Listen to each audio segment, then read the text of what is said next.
सर्वप्रथम तो सभी पत्रकार छायाकार बंधुओं और उनके दर्शकों और उनके पाठकों को नमस्कार। आम आदमी पार्टी की कैथल में ये जो आज प्रेस वार्ता रखी गई है, इसका मेन मुद्दा ये है कि आप देख रहे होंगे कि पूरे भारत के अंदर हरियाणा का प्रथम स्थान खेलों में रहा है और किस प्रकार से चोर चोर मुसेरा भाई केंद्र सरकार और हरियाणा सरकार में इस प्रकार के निंदनीय और दर्दनाक हादसे घट रहे हैं कि जो ओलंपियन और अंतर्राष्ट्रीय स्तर के खिलाड़ी हैं उनको यौन शोषण की बातें आ रही हैं। तो उसी को लेकर हम आज सुखबीर चहल जी जो सह संगठन मंत्री हरियाणा के, उनके साथ यहाँ आए हैं। मैं डॉक्टर बालकृष्ण कौशिक, उपाध्यक्ष आम आदमी पार्टी हरियाणा। डिटेल में सुखबीर चहल जी बताएंगे। मैं केवल इतना कहना चाहता हूँ कि किसी राष्ट्र के लिए इससे चरित्रहीनता की पराकाष्ठा नहीं हो सकती। विडंबना है कि जंतर मंतर पर जो खिलाड़ी बैठे हुए थे उनमें संख्या सबसे ज़्यादा हरियाणा के थे।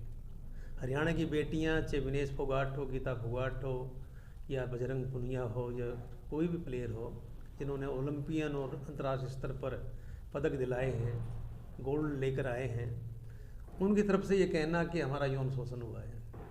समस्याएं बहुत सारी थी उसमें, भारतीय कुश्ती संघ में, और उसके जो अध्यक्ष हैं ब्रिजभूषण शरण सिंह, इतना सुंदर नाम है, नाम नयन सिंह को आंखों के अंधे, यानी उनका नाम उनके चरित्र को कहीं भी चित्तार्थ नहीं करता।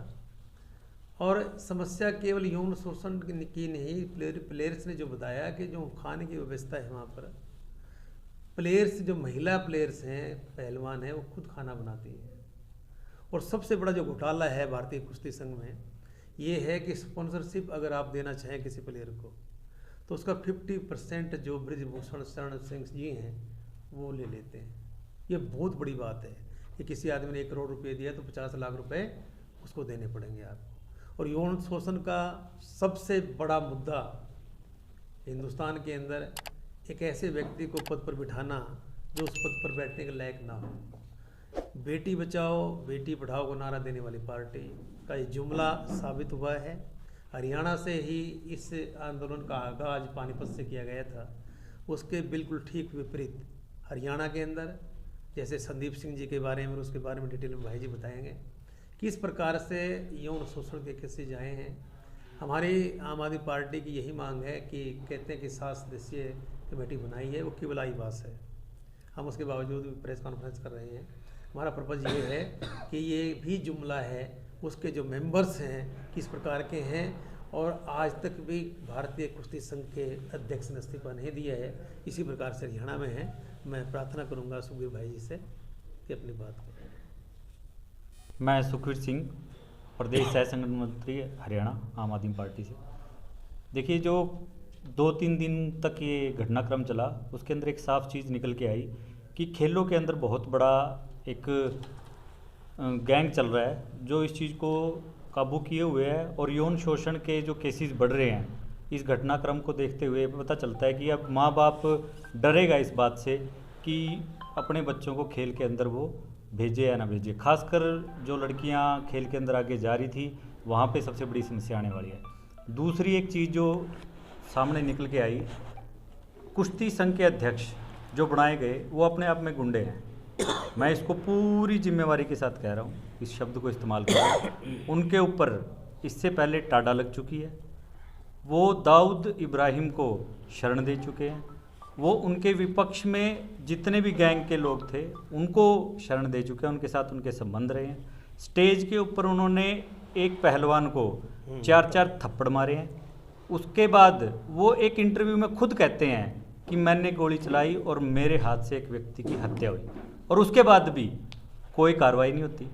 तो ऐसे व्यक्ति को इस तरीके के संवैधानिक पदों पर बिठाना और इस तरीके की संस्थाओं के अध्यक्ष बना देना अपने आप में बीजेपी का खोखलापन दिखाता है कि ये गुंडागर्दी के साथ हरियाणा के अंदर, और हरियाणा नहीं अभी तो पूरे देश के अंदर सरकार चला रहे हैं और पूरा कब्जा करने की कोशिश कर रहे हैं। दूसरी चीज़, संदीप सिंह के ऊपर जो केसेस लगते हैं उसके बाद वो अपना मंत्रालय नहीं छोड़ते, सिर्फ खेल विभाग उनसे ले लिया जाता है और वो भी ये बोलते हैं मैं खेल विभाग मुख्यमंत्री को लौटा के आ रहा हूँ। मैंने पहली बार सुना है कि मुख्यमंत्री पहले खेल विभाग बांटा करते थे, आजकल मंत्री खुद खेल विभाग को मुख्यमंत्री को देने के लिए वहाँ पहुँचे।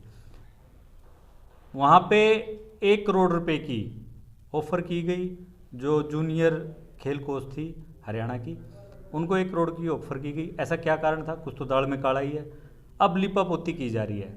कल कमेटी बनाई गई है 7 लोगों की, उस 7 लोगों की कमेटी से कम हम लोग तो इससे सहमत नहीं है, क्योंकि योगेश्वर दत्त जी हैं वो खुद बीजेपी के सदस्य हैं।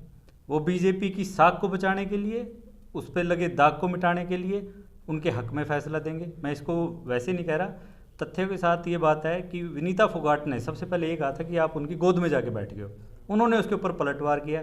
उन्हीं खिलाड़ियों के साथ आप उसी जांच के अंदर जा रहे हो और वही लोग आपसे 2 दिन पहले बहसबाजी के अंदर थे। तो सबसे पहले तो हम ये मांग करना चाहते हैं सुप्रीम कोर्ट के किसी जज को, रिटायर जज हो या मौजूदा जज हो, उनको इस कमेटी में होना ज़रूरी है। इसमें महिलाओं की संख्या और ज़्यादा होनी चाहिए, क्योंकि अभी 3 महिला खिलाड़ियों को लिया गया है, 2 वकीलों को लिया गया है, अभी उनके नाम सामने नहीं आए हैं, मुझे नहीं पता अभी तक, क्योंकि मीडिया के अंदर वो दिखी नहीं चीज़। रात को 1 बजे वो मीटिंग खत्म हुई है। उनको प्रेशराइज करके रात को उठा तो दिया गया है, लेकिन अब ये मामला अभी पूरा नहीं हुआ है, क्योंकि जो चीज़ निकली है उससे साफ पता चलता है हरियाणा और देश इस समय के अंदर राजनीति की गिरफ्त में आ चुका है, खेल पूरा का पूरा। और जो वेट लिफ्टिंग के अध्यक्ष यहाँ पे बनाए गए हैं, मुझे लगता है कि खिलाड़ी अपने खेल से मतलब रखता है, उसको दाव पेंच नहीं पता है कि उसके साथ क्या खेला जा रहा है। अगर ऐसा कुछ पता होता है, इतने दिनों से शोषण चल रहा था, आज वो मीडिया के सामने आए हैं मजबूर होके। जब ये हालात हो गए कि वो कहती है कि मैं एक बार आत्महत्या करने के लिए मजबूर थी, तो वो तो अपना दुखड़ा रो रहे हैं। वो भोले लोग हैं, उनको राजनीति की समझ नहीं है। मैं ये मानता हूँ अगर आप राजनीति के लोगों को उस कमेटी के अंदर रख रहे हैं तो मैं नहीं मानता कि वो निष्पक्ष जांच की तरफ जा रही है। ये निष्पक्ष जांच नहीं हो सकती। दूसरा, अभी तक बृजभूषण जी ने इस्तीफा नहीं दिया है। अध्यक्ष रहते हुए आप कमेटी को वहाँ पे जितने भी सवाल जवाब होंगे, मेरे ख्याल से वो ठीक से चीज़ चलेगी नहीं, और इस तरीके की कमेटी का हम फिर से खंडन करते हैं। यही कारण है। दूसरा ये है जो आप कह रहे हो बीजेपी ने अध्यक्ष बनाया है, लेकिन वो जो बृजभूषण है जी, वो कह रहे हैं हम तो चुनकर आए हैं, हटा भी नहीं सकती बीजेपी। चुनने के लिए तो हम ये कहते हैं जी प्रधानमंत्री चुन के आए हैं। चुनता कौन है? अपने ही मेंबर चुनते हैं ना, मेंबर चुनते हैं। वो मेंबर कहाँ से बनते हैं? वो मेंबर हम लोगों में से ही, जैसे पंचायत के मेंबर बने, पंचायत से चेयरमैन बनता था पहले, अब डायरेक्ट हो गया। वो मेंबर ही हटा सकते होगी, सरकार नहीं हटा सकती, कुछ ऐसा है। कल अनुराग उसका ठाकुर का भी बयान आया है इस चीज़ में। जब वो उनके एमपी हैं तो सरकार को ये चाहिए था कि इनसे बोले कि आप इस्तीफा दे दीजिए। ये तो कर सकती है ना सरकार। सरकार को उनके ऊपर प्रेशर डालना चाहिए था, लेकिन उन्होंने क्या बोला? कहता है मेरे को छेड़ भी मत देना, अगर मैं बोलूँगा तो सुनामी आ जाएगी। वो धमकी दी गई साफ, और उस धमकी के अंदर ये बीजेपी सरकार जो ये कहती है कि हम विश्व के ऊपर विश्वगुरु बन गए हैं, वहाँ के प्रधानमंत्री मोदी साहब, उनकी बीजेपी सरकार के नेता वो डर गए और ये कहा गया कि आप अध्यक्ष पद पे बने रहिए, हम आपको छेड़ने वाले नहीं। नहीं, इसका एक तरीका ये भी हो सकता है ना कि भारतीय कुश्ती संघ को आप निरस्त कर सकते हो। अगर वो इस्तीफा नहीं देते, निरस्त तो कर सकते हो ना। ये पावर तो है सरकार में, तो सरकार चाहती नहीं कि ऐसा करे। और एक और कानून है, 72 घंटे के अंदर अगर जवाब नहीं आता है अध्यक्ष की तरफ से, तो अध्यक्ष को ऑटोमेटिकली वहाँ से हटना पड़ता है, और 72 घंटे से अध्यक्ष का कोई जवाब नहीं आया। ये बीजेपी के फंडे हैं। ये बीजेपी स्टंट खेलती है। बीजेपी को पता है कि आप पूरा जाति के हिसाब से करोगे। जब निकल के आएंगे ना, जब उन्होंने कहा था कि 2% है, भाई अगर एक व्यक्ति का भी शोषण होता है तो उसका शोषण हो रहा है और उसके खिलाफ आवाज़ उठाई जानी चाहिए। अब 200 लोग आ गए, 200 लोगों की जातियाँ गिन लीजिए। आपके यूपी के अंदर जो खेल होने थे, कुश्ती होनी थी गोंडा के अंदर, वहाँ से 200 खिलाड़ी वापस आए हैं। क्या 200 के 200 खिलाड़ी एक ही जाति से है? ऐसा नहीं होता। ये बीजेपी ने शुरू से ही एक तरीका अपनाया हुआ है, जाति में बांट दीजिए, धर्म के अंदर बांट दीजिए, और इस तरीके का इतने बड़े पद पे बैठा हुआ व्यक्ति ये बात करता है, तो मेरे ख्याल से ये गलत है। क्या आपको लगता है कि जो कमेटी बनाई गई है ये सही है? क्योंकि योगेश्वर दत्त का नाम दिया आपने, वो खिलाड़ी है वो भी। नहीं, मैं पहले बोल चुका हूँ कि योगेश्वर दत्त के साथ तो पहले बहस हो चुकी है विनीता फोगाट की। वहाँ पे उन्होंने कहा था कि जी आप तो उधर अपनी सरकार की गोदी में जाके बैठ गए हो। बबीता फोगाट भी तो उनकी सिस्टर है, वो भी तो मतलब पार्टी उन्होंने से- सपोर्ट किया है, वो आए हैं, उन्होंने बोला है कि जी ये गलत हुआ है। सपोर्ट नहीं, मध्यस्थता की है ना। एक चीज़ पहले तो उन्होंने सपोर्ट ही किया, कहते हैं ठीक किया, आवाज़ उठाई है और हो रहा है ऐसा। तो इस्तीफा क्यों नहीं देते कौन? बबीता फोगाट पार्टी से? हाँ, ये एक विषय है कि वो उनको पार्टी से इस्तीफा देना चाहिए, लेकिन उससे पहले तो कहीं ये चीज़ है कि इस्तीफा अध्यक्ष का होना चाहिए। मुद्दे से भटक जाएंगे, आसे पासे की तो सारी चीज़ें इस्तीफा दे दे, लेकिन जो मुद्दा ही है वो अपनी जगह पे बैठा रहे, वो बड़ा गलत हो जाएगा फिर। मैं नेक्स्ट हाँ, क्या था? आपने अभी पूछा था कि दिल्ली के जो बच्चे हैं उनको फिनलैंड भेजा जा रहा था। टीचर्स को और प्रिंसिपल को भेजा जाता है। नहीं, इंटेलिजेंट स्टूडेंट भी है उसमें। बिल्कुल, टीचर्स, प्रिंसिपल और कुछ स्टूडेंट्स को बाहर भेजा जाता है ट्रेनिंग के ऊपर। और ये कहा जाता है कि फिनलैंड की जो शिक्षा व्यवस्था है विश्व के अंदर सबसे बेहतर हाँ, है। सबसे उसी को लेके हम ये चाह रहे थे कि दिल्ली के अंदर की जो बच्चे हैं वो आगे आने वाले समय के अंदर एक बेहतर शिक्षा व्यवस्था को देखें, क्योंकि हिंदुस्तान की शिक्षा व्यवस्था पे पहले भी सवालिया निशान उठते रहे हैं कि ये क्लैरिकल है, या इसके अंदर ठीक से पढ़ाया नहीं जाता, या इसका सिलेबस जो है उस तरीके का नहीं है जिससे जाके बच्चा आगे हो। लेकिन जो एलजी साहब हैं, एलजी साहब ये नॉन पॉलिटिकल पोस्ट होती है, लेकिन वो राजनीति कर रहे हैं बीजेपी की तरफ से। वो ये दिखाने की कोशिश कर रहे हैं वहाँ पे बैठ के कि मैं राजनीति में बीजेपी का नुमाइंदा हूँ और बीजेपी के खिलाफ जो भी व्यक्ति उठने लगेगा उसको हम रोक देंगे।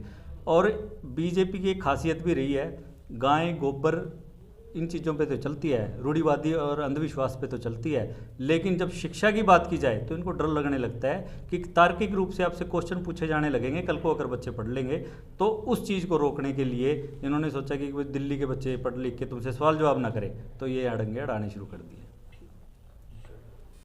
कमेटी के अंदर नहीं होना चाहिए, पूरी तरीके से इस पर सवालिया निशान हम उठा रहे हैं और इसकी कमेटी को दोबारा गठित किया जाना चाहिए।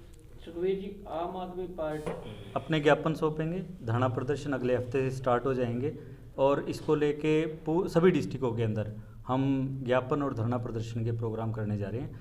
और वो इसलिए है कि इसके लिए पब्लिक जाने कि राजनीति किस तरीके से खेलों के ऊपर हावी हो गई है। जो प्रधानमंत्री स्टेजों से ये कहा करते थे कि अगर सेना के एक सिपाही के हाथ में बंदूक दे दी जाए तो पता नहीं कितने निशाने लगाकर मेडल जीत के लेके आएगा, आज हम देख रहे हैं कि पहले से भी डाउन आई है स्थिति।